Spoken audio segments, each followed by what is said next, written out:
Transfert à 350 000 €, le boss a dépensé une fortune. Salut, bienvenue sur la chaîne d'actualité du PSG. Nous sommes très ravis de votre précieuse présence parmi nous, abonnez-vous à la chaîne pour rester informé, sans ajouter plus, recevons les dernières nouvelles. Lors du dernier mercato estival, Nasser Al-Khelaifi a cassé sa tirelire pour renforcer l'effectif de Luis Enrique. En effet, le boss du PSG a financé les transferts de 12 joueurs au total. Et avec toutes ces opérations, le club de la capitale a dépensé près de 350 000 €. Après une deuxième partie de saison 2022 à 2023 totalement ratée, la direction du PSG a décidé de se révolutionner. En effet, le club de la capitale s'est séparé de Christophe Galtier, remplacé par Luis Enrique sur son banc, avant de frapper un grand coup sur le mercato. Dans le sens des départs, les hautes sphères du PSG n'ont pas chômé, puisqu'elles ont finalisé de nombreux transferts, et notamment ceux de stars tels que Neymar, Marco Verratti, Sergio Ramos, Lionel Messi ou encore Mauro Icardi. Et dans le sens des arrivées, l'écurie parisienne s'est montrée tout aussi active. Le PSG a bouclé 12 transferts l'été dernier. Pour permettre à Luis Enrique de remplir ses objectifs lors de la saison 2023 à 2024, Luis Campos a bouclé 12 transferts au total. En effet, le conseiller football du PSG a recruté à la fois Arnaud Tonat, Milan Skriniar, Manuel Ugarte, Cher N'Dour, Xavi Simons, prêté dans la foulée au RB Leipzig, Marco Asensio, Kang In Lee, Ousmane Dembélé, Bradley Barcola, Randal Kolo Muani et Gonçalo Ramos. Et toutes ces opérations ont été financées par Nasser Al-Khelaifi. Al-Khelaifi a dépensé 349,5 000 € au total. Lors du dernier mercato estival, Nasser Al-Khelaifi n'a pas lésiné sur les moyens pour renforcer l'effectif du PSG. Si Luis Campos a réussi à boucler plusieurs coups à 0 €, certains transferts ont coûté une fortune. Et au final, la note a été salée pour le boss du PSG. Plus précisément, Arnaud Tonat, Milan Skriniar, Cher N'Dour, Marco Asensio et Gonçalo Ramos n'ont rien coûté au club de la capitale l'été dernier. Les 4 premiers étant en fin de contrat avec leur ancien club respectif le 30 juin. Pour sa part, le buteur portugais arrive de Benfica sous la forme d'un prêt. Comme le PSG l'a annoncé le 22 novembre, il activera l'option d'achat de Gonçalo Ramos, qui avoisinerait les 80 000 €. Au contraire, les autres transferts ont été coûteux pour le PSG. En effet, l'écurie rouge et bleue aurait lâché environ 95 000 € pour Randal Kolo Muani, 60 000 € pour Manuel Ugarte, 50 000 € pour Ousmane Dembélé, 45 000 € pour Lucas Hernandez et Bradley Barcola, 22 000 € pour Kang In Lee et 4 000 € pour activer la clause de rachat de Xavi Simons. Enfin, Nasser Al-Khelaifi aurait signé un chèque d'environ 28,5 000 € au stade de Reims pour lever l'option d'achat d'Hugo Ekitike l'été dernier. Au total, le boss du PSG aurait donc déboursé une somme proche de 349,5 000 €. Un retour inattendu en janvier prend forme. Alors qu'il a quitté le PSG en prêt l'été dernier, Renato Sanchez est en grande difficulté à l'AS Roma. Le club de José Mourinho serait même disposé à mettre un terme au passage du milieu de terrain dès le mois de janvier, une hypothèse qui n'est pas à écarter à en croire la dernière prise de parole de Thiago Pinto, le directeur sportif des Giallorossi. L'aventure de Renato Sanchez à l'AS Roma tourne au vinaigre. Parti en prêt du côté de l'Italie pour tenter de se relancer après une première saison décevante au PSG, l'international portugais peine à se montrer plus convaincant, la faute à ses pépins physiques à répétition. La formation de Serie A serait désormais disposée à rompre le prêt du milieu de 26 ans à en croire la presse transalpine, une hypothèse que n'a pas écartée Thiago Pinto, le directeur sportif de l'AS Roma.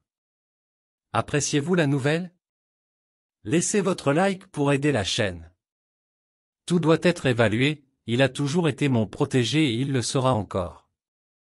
Quand il est arrivé, nous étions tous conscients de ses limites, nous avons fait un bon travail pour qu'il puisse tirer le meilleur parti de sa condition, puis il est normal que lorsque le mercato de janvier arrive et que quelqu'un ne joue pas autant que prévu, tout doit être évalué, a indiqué Thiago Pinto au micro de DAZN. Avec Renato, du premier au dernier jour, j'ai essayé de prendre mes responsabilités.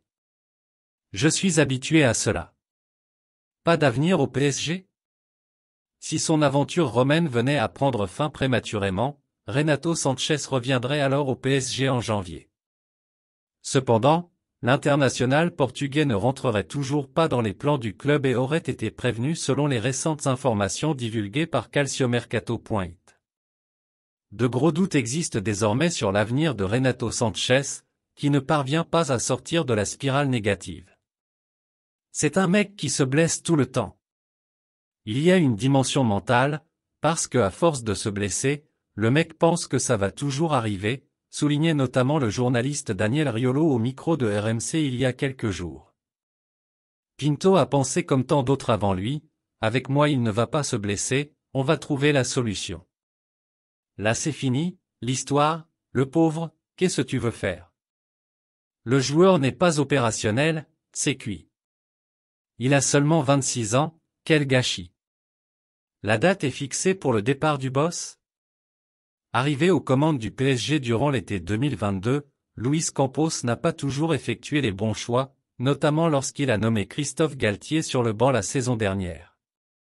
Mais le Portugais conserve un certain crédit auprès de Doha, qui a tenu à lui renouveler sa confiance. Le conseiller sportif devrait donc honorer son contrat, qui le lie au PSG jusqu'en 2025. Depuis son arrivée au PSG en 2022, Luis Campos n'a pas échappé aux critiques, notamment la saison dernière après les résultats mitigés du PSG et certains échecs enregistrés sur le mercato. Mais depuis, le conseiller sportif semble avoir retrouvé un second souffle. Son dernier recrutement a été salué, même si des doutes existent sur le véritable niveau du PSG. Dans ce mercato estival, je peux dire que Luis Campos et moi avons travaillé ensemble 20 heures par jour pendant 2 mois sans nous arrêter et je pense que tout le monde peut voir les grands résultats de ce travail. Nous avons un entraîneur et un directeur sportif fantastique et je suis très heureux de l'esprit retrouvé au PSG, a lâché Nasser Al-Khelaifi en septembre dernier. Campos va aller au bout du cycle. Rassuré par les propos de son président, Luis Campos a pris la décision de poursuivre son aventure au PSG. Déterminé, le Portugais souhaite aller au bout de l'aventure, jusqu'au terme de son contrat en 2025 selon les informations du disport.com. De son côté, Doha ne voudrait pas tout chambouler et souhaiterait aller au bout du cycle fixé. Campos est débarrassé du Celta Vigo. Surtout que le PSG a accueilli une bonne nouvelle ces derniers jours. Critiqué pour sa double casquette, le conseiller sportif a décidé de quitter le Celta Vigo et de se concentrer exclusivement sur le club parisien. Ces dernières semaines, le Portugais a travaillé activement sur le prochain mercato d'hiver. 2 dossiers auraient été bouclés, celui de Gabriel Moscardo, mais aussi celui de Lucas Beraldo. Campos n'a pas dit son dernier mot au PSG. Kylian Mbappé va faire craquer tout le monde. L'avenir de Kylian Mbappé est le sujet du moment, puisqu'avec sa fin de contrat qui approche il peut officiellement s'engager avec un autre club à partir du 1er janvier. Et cela semble être l'objectif du Real Madrid, qui aimerait avoir une réponse rapide de la part de la star française pour éviter la même catastrophe qu'en 2022, lorsque celui-ci décida finalement de prolonger avec le Paris Saint-Germain. L'année 2024 va être riche en rebondissements pour Kylian Mbappé, avec notamment les phases finales de Ligue des Champions, l'Euro ou même une possible participation aux Jeux Olympiques. Mais avant tout ça, la star du PSG devra décider son avenir, puisque dans seulement quelques mois il pourrait être libre. Le PSG optimiste, mais évidemment, l'objectif du PSG est de le convaincre une nouvelle fois de prolonger son contrat. Les querelles de l'été dernier semblent être oubliées et selon l'équipe il y aurait un certain optimisme au sein du club parisien, avec d'ailleurs une relation qui se serait réchauffée entre le président Nasser Al-Khelaifi et le clan Mbappé. Attention toutefois au Real Madrid, qui espère enfin pouvoir s'attacher les services d'un joueur qui lui échappe depuis bien trop longtemps. Le Real Madrid veut une réponse rapide. D'après les informations de AS, les Madrilènes aimeraient une réponse assez rapide de la part de Kylian Mbappé, si possible avant la mi-janvier. Cela semble être une façon de se préserver d'un nouvel échec, réglant donc ce dossier important bien en amont pour pouvoir donc commencer à planifier la saison prochaine avec ou sans le Français. Ce dernier ne semble pourtant pas vouloir se presser. Mbappé freine les choses. Le quotidien espagnol explique en effet que Mbappé comme son entourage aimerait se donner le plus de temps possible avant de prendre une décision. En 2022 par exemple, il ne s'était décidé que vers la fin du printemps, ce qui n'avait en rien arrangé les plans du Real Madrid. Mais cela n'aide pas non plus le PSG, qui de son côté aimerait également régler rapidement cet épineux dossier. Paris s'en débarrasse, c'est un calvaire sans fin. Réputé pour ses transferts stellaires, le Paris Saint-Germain a souvent rencontré des grosses difficultés dans la vente de joueurs. La chance n'a d'ailleurs pas toujours souri à ces indésirables poussés vers la sortie et c'est encore plus vrai depuis quelques saisons, avec les exemples récents de Renato Sanchez ou encore de Thilo Kehrer. Après un premier été décevant de son propre aveu, Luis Campos a mené une grande révolution au PSG avec notamment les départs de taille de Lionel Messi ainsi que de Neymar. Mais ce n'est que la pointe de l'iceberg, puisque c'est plus d'une trentaine de départs qui a eu lieu ces 2 dernières années, en comptant les fins de contrat et les prêts. L'incroyable cauchemar de Renato Sanchez. Les choses ne semblent pas bien se passer loin du PSG pour certains. L'exemple qui saute aux yeux en ce moment, est celui de Renato Sanchez. Prêté à l'AS Roma lors du dernier mercato estival, le milieu de terrain traverse un véritable calvaire à cause de blessures à répétition, avec seulement 9 rencontres disputées toutes compétitions confondues cette saison. Un problème qui a marqué une bonne partie de sa carrière, mais dans la ville éternelle on laisse entendre que cela aurait pris un volet psychologique qui rend les choses extrêmement compliquées et finalement, son prêt pourrait être cassé. Neymar toujours moins concerné par le football. Ce n'est qu'un exemple parmi tant d'autres, puisqu'on peut également citer Thilo Kehrer, qui ne joue que très peu à West Ham et souhaiterait absolument quitter le club au cours du mercato hivernal. Même chose pour Pablo Sarabia ou encore Arnaud Kalimuendo qui jouent, mais qui ne rencontrent pas vraiment le succès attendu dans leurs clubs respectifs. Et que dire de Neymar?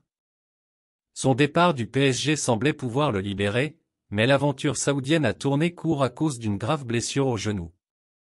Il fait désormais plus la une pour ses frasques extrasportives, avec notamment une croisière qui fait énormément parler.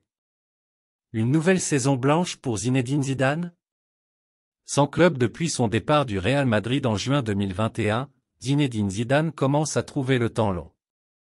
Et la situation ne devrait pas s'arranger, puisque plusieurs portes se sont fermées ou vont se fermer dans les prochains mois, avec le technicien français qui pourrait bien rester sur le côté jusqu'en 2025. Considéré comme l'un des entraîneurs les plus talentueux de sa génération, avec notamment 3 Ligues des Champions consécutives remportées entre 2016 et 2018, Zinedine Zidane commence à manquer au monde du football. Car voilà plus de 2 ans qu'il n'a plus de banc et si les options n'ont pas manqué, il n'a jamais su ou voulu en saisir une. Le PSG rêve désormais de Thiago Motta. Nous vous avons en effet révélé sur le disport.com comment il a refusé le PSG par le passé et si son nom fait toujours rêver à Doha, on pourrait bien l'oublier. Car sauf catastrophe, Luis Enrique est en place jusqu'en juin 2025 au moins et son successeur potentiel serait déjà connu, avec le président Nasser Al-Khelaifi qui aimerait miser sur Thiago Motta. Ce dernier est la grande sensation de la première partie de saison de Serie A, puisque son Bologna est l'équipe la plus suivie du moment. Le Real prolonge Ancelotti, la Juve bien partie pour garder Allegri. En dehors du PSG, les autres pistes pour Zidane sont le Real Madrid et la Juventus, vu qu'il a souvent laissé entendre qu'il ne privilégierait ni la Premier League ni la Bundesliga. Or, le 29 décembre dernier, les Merengues ont officialisé la prolongation de Carlo Ancelotti jusqu'en juin 2026 et du côté de Turin, Massimiliano Allegri ne devrait pas bouger jusqu'en juin 2025. Interrogé en conférence de presse sur son avenir, l'Italien a botté en touche en cette fin d'année expliquant vouloir se concentrer sur son travail, mais il semble bénéficier d'une grande confiance auprès de sa direction. Que pensez-vous de cette nouvelle? Abonnez-vous pour ne rien manquer.